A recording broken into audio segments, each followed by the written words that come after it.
दोस्तों रेल विकास निगम लिमिटेड की बात करें तो यहाँ पे कंपनी ने अपने क्वार्टर 3 की तैयारी कर ली है। इसकी डेट हमारे सामने आ चुकी है। इसके अलावा कंपनी को एक नया और ऑर्डर प्राप्त हुआ है।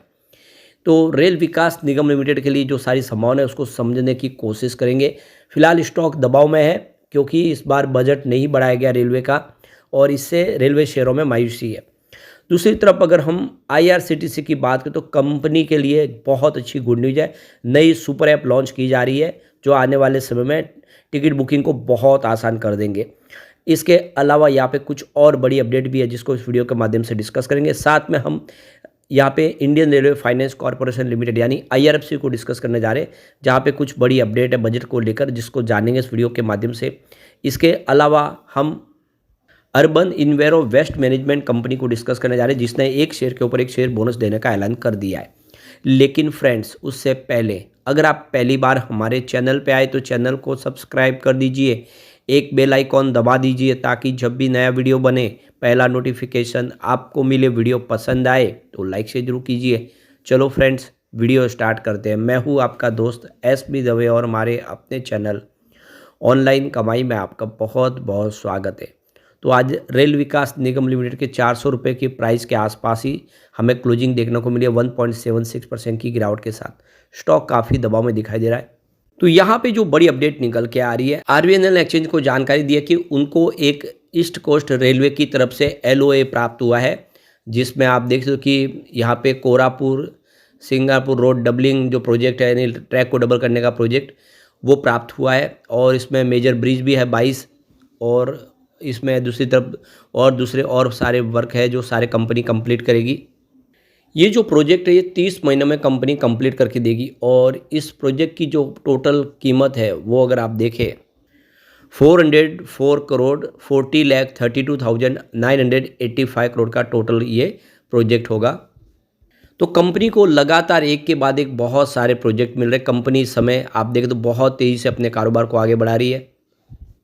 एक और जो बड़ी अपडेट निकल के आ रही है, कंपनी ने क्वार्टर 3 के लिए रिजल्ट की डेट का ऐलान कर दिया है। बुधवार 12 फरवरी को कंपनी अपना क्वार्टर 3 का रिजल्ट डिक्लेयर करेगी। साथ में 9 महीने का रिजल्ट भी इसके साथ में ही डिक्लेयर किया जाएगा।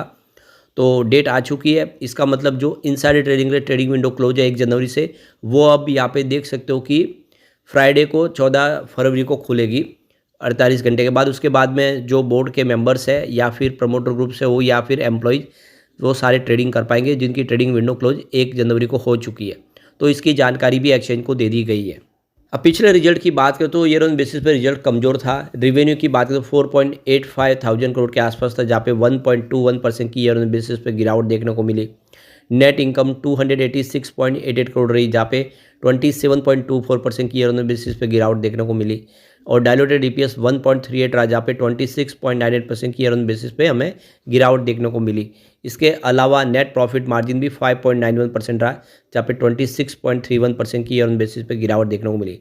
तो ईयर ऑन बेसिस पे रिवेन्यू प्रॉफिट दोनों में गिरावट थी। आशा है कि इस बार रिजल्ट बदलेगा और फिर एक अच्छी तेज़ी की संभावना बनती हुई दिखाई दे सकती है। वैसे आरबीएनएल बहुत मजबूत कंपनी है। इंडिया के अलावा ग्लोबल मार्केट में भी बहुत सारे जॉइंट वेंचर्स बना के तेज़ी से अपने कारोबार को आगे बढ़ा रही है। आने वाले समय संभावना काफ़ी अच्छी देखने को मिल सकती है। अब चलते हैं हम आईआरसीटीसी की तरफ। 781 पर क्लोजिंग थी, 1.08% की तेज़ी देखने को मिली।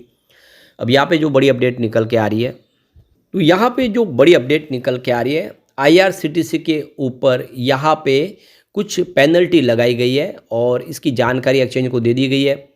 तो ये assistant commissioner of CGST Delhi की तरफ से इनके ऊपर ये पेनल्टी लगाई गई है।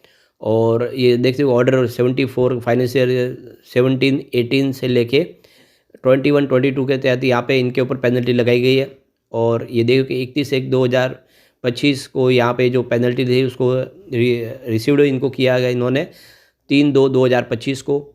तो यहाँ पे टोटल देख सकते हो कि जो डिमांड की गई है वो 59.22 लाख रुपीज़ की है, पेनल्टी है, जिसमें 35.1 लाख जो है अमाउंट वो अलग अलग पेनल्टी के हिसाब से लगाई गई है। पहला जो है यहाँ पे wrong availment of ITC on basis of place of the supply other than daily 7.62 lakh, wrong alignment of ITC on the basis of counter filling status of supply 0.84 lakh. और इस तरह से अलग अलग ये सारी पेनल्टी जो है लगाई गई है आईआरसीटीसी के ऊपर। दूसरी जो और एक्सचेंज निकल के जो खबर निकल के आ रही है, इसकी जानकारी एक्सचेंज को दी गई है। यहाँ पे कॉन्फ्रेंस कॉल रखी गई है Q3 के रिजल्ट को लेकर। 11 फरवरी 2025 को शाम को 5 बजे कंपनी की Q3 को रिजल्ट को डिस्कस किया जाएगा और इसके लिए कॉन्फ्रेंस कॉल रखी गई है। और ये देख सकते हो कि दौलत कैपिटल के माध्यम से इसको होस्ट किया जाएगा और कंपनी के मैनेजमेंट की तरफ से रिजल्ट को लेकर सारी जानकारी दी जाएगी। तो डेट आ चुकी है 11 फरवरी और शाम को 5 बजे होगी ये कॉन्फ्रेंस कॉल। तो रिजल्ट की संभावना बन चुकी है यहाँ पे IRCTC की भी। मैनेजमेंट की तरफ से इस कॉन्फ्रेंस कॉल का हिस्सा बनेंगे, जिसमें संजय कुमार जैन जो चेयरमैन और मैनेजिंग डायरेक्टर है, इसके अलावा रविंद्रनाथ मिश्रा जो डायरेक्टर फाइनेंस है, और इसके अलावा लोकी राजीव कुमार जो डायरेक्टर है कैटरिंग सर्विस, और सुधीर कुमार जो CFO और GGM है फाइनेंस। इसके अलावा एक जो बड़ी अपडेट और निकल के आ रही है, IRCTC एक नया सुपर ऐप लॉन्च करने जा रही है। इस ऐप के माध्यम से सारी की सारी फैसिलिटीज़ बहुत आसान हो जाएगी।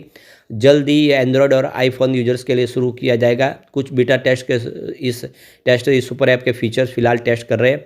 भारतीय रेलवे की आधिकारिक टिकट बुकिंग प्लेटफॉर्म IRCTC ने अपने इस सुपर ऐप पे कई सर्विसेज को एक साथ इंटीग्रेट करने का फैसला किया है, जिसकी वजह से रेल यात्रियों को एक नया एक्सपीरियंस मिलेगा। पिछले शुक्रवार को भारतीय रेलवे ने इसका बीटा वर्जन रिलीज़ किया है। बीटा टेस्टर ने भारतीय रेल के सुपर ऐप के एक्सपीरियंस और कुछ फीचर को सोशल मीडिया पर शेयर भी किया है। तो सुपर ऐप आम मोबाइल के ऐप की तरह ही होता है, हालांकि यह एक इंटीग्रेटेड ऐप होता है जिसमें एक ही जगह पर यूजर्स को कई सर्विस मिल जाती है और उन्हें अलग अलग ऐप को डाउनलोड करने की जरूरत नहीं होती है। उदाहरण के तौर पे भारत सरकार द्वारा लॉन्च किया गया उमंग एक सुपर ऐप है, जहां केंद्र और राज्य सरकार से संबंधित कई सेवाओं का लाभ एक साथ लिया जा सकता है। उसी तरह से अब भारतीय रेलवे का एक सुपर ऐप स्वारेल के नाम से आएगा। इसमें यूजर्स को सारी सेवा एक साथ मिल जाएगी। जैसे आप देखें तो रिजर्वेशन किए जा सकते हैं, हर तरह के टिकट बुक किए जा सकते हैं, अनारक्षित या जनरल टिकट भी बुक कर सकते हैं, आप प्लेटफॉर्म टिकट खरीद सकते हैं, ट्रेन की रनिंग स्टेटस आप जान सकते हैं कि ट्रेन कहाँ पे है इस समय, coach position, online reservation chart आप देख सकते हो उस पर, पार्सल की सर्विस ले सकते हैं, फूड ऑन ट्रैक या कैटरिंग सर्विस का फ़ायदा ले सकते हैं, और रेलवे के दौरान आप किसी प्रकार की मदद चाहते हो तो रेल मदद भी ले सकते हैं। तो यानी इस ऐप के माध्यम से आप सारी सुविधाओं का फ़ायदा ले सकते हैं। अब चलते हैं हम IRFC की तरफ। तो 137 पर आज क्लोजिंग थी, 0.56% की यहाँ पे तेज़ी देखने को मिली। अब आप देख सकते हो इस बार रेलवे का जो कैपेक्स है वो बढ़ाया नहीं गया, बल्कि फ्लैट रखा गया। पिछली बार जितना ही 2.52 लाख करोड़ का टोटल रेलवे कैपेक्स रहा है। तो इस बार जो बजट नहीं बढ़ाया गया, जबकि प्रोजेक्ट बहुत सारे जो कंप्लीट करने हैं, ऐसे में आने वाले समय में आप देख सकते हो कि यहाँ पे सरकार को और आगे कुछ बड़े ऐलान करने होंगे। वैसे बजट के अलावा भी आप देखें तो लगातार साल भर अब आप देखें रेलवे के लिए अलग अलग प्रोजेक्ट का ऐलान होते रहता है। हो सकता है उसमें और फंड एलोकेशन किया जाए। तो IRFC का इसमें सबसे बड़ा रोल है। IRFC रेलवे की इंफ्रा कंपनियों को फंड प्रोवाइड करते हैं। वो बाज़ार से बॉन्ड के माध्यम से फंड रेज करते हैं, या फिर डोमेस्टिक मार्केट हो या ग्लोबल मार्केट से, और अलग अलग कंपनियों को फंड प्रोवाइड करते हैं। IRFC आने वाले समय बेहतर करता हुआ दिखाई दे सकता है। पर इस बार बजट ने मायूस किया है, क्योंकि करीब 3 लाख करोड़ के बजट की अपेक्षा की गई थी और ये ऐसे एकदम मान लिया गया था कि इतना होगा बजट, लेकिन बजट पिछली बार जितना ही रखा गया, जिसकी वजह से अगर आप देखें तो यहाँ पे रेलवे के शेयरों में भी मंदी देखने को मिली। अभी बहुत सारी नई ट्रेनें शुरू करनी है, रेलवे स्टेशन को रीडेवलप करना है, खर्च बहुत होना है, बहुत सारे रेलवे ट्रैक है जिसका दोहरीकरण करना है। तो ये अभी आने वाले समय में हो सकता है कि सरकार कुछ और फैसले ले। यहाँ पे 100 करीब अमृत भारत ट्रेन, 200 नई वंदे भारत ट्रेन लॉन्च करनी है, 50 नमो भारत रैपिड ट्रेन लॉन्च करनी है। तो इसके अलावा 17,500 नए जनरल नॉन AC कोच का निर्माण करना है। काफ़ी सारा खर्च होना है। तो ये आने वाले से बजट में कंप्लीट होगा। तो देख सकते हो कि इसके लिए संभावना पॉजिटिव बनेगी। और कवच के ऊपर स्पेशल काम करना है, कवच टेक्नोलॉजी को लेस करना है। इस बार बजट में फोकस रखा गया कि सेफ्टी सिक्योरिटी के ऊपर, तो कवच के लिए इस बार खर्च किया जाएगा। तो देख सकते हो कि IRFC के लिए इस बार बहुत सारी अपॉर्चुनिटी है। अब चलते हैं हम यहाँ पे अर्बन एनवायरो वेस्ट मैनेजमेंट की तरफ।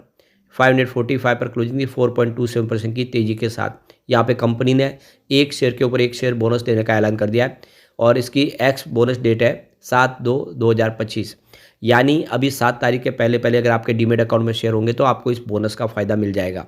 ये एक वेस्ट मैनेजमेंट कंपनी हर तरह की वेस्ट को मैनेज करती है। यहाँ पे कंपनी के रिजल्ट की बात करें तो बहुत ही शानदार तरीके से बढ़ रहा है। रेवेन्यू की बात करें 2020 में 12.80 करोड़ के आसपास था, जो 2024 में 103 करोड़ तक पहुँचा, कई गुना ज़्यादा बढ़ा है रेवेन्यू। उसी तरह से प्रॉफिट बढ़ा है। 2020 में 0.75 करोड़ का रेवेन्यू था, जो 2024 में 7.05 करोड़ तक पहुँच गया है। इसके अलावा नेटवर्थ भी उसी तेज़ी से बढ़ रहा है। 2020 में 1.05 करोड़ के आसपास था, जो 2024 में 21.63 करोड़ तक पहुंच गया है। काफ़ी शानदार, उम्मीद के हिसाब से ये बेहतर इसका प्रदर्शन है। आने वाले समय कुछ और शानदार संभावना देख सकते हैं। लेकिन फ्रेंड्स, कोई भी इन्वेस्टमेंट करने से पहले अपने फाइनेंशियल एडवाइजर से एडवाइस ले ले या अपना खुद का रिसर्च करें, क्योंकि मैंने वीडियो आपके एजुकेशनल पर्पज़ के लिए ही बनाया। वीडियो पसंद आए तो लाइक से जरूर कीजिए और चैनल को सब्सक्राइब कर दीजिए।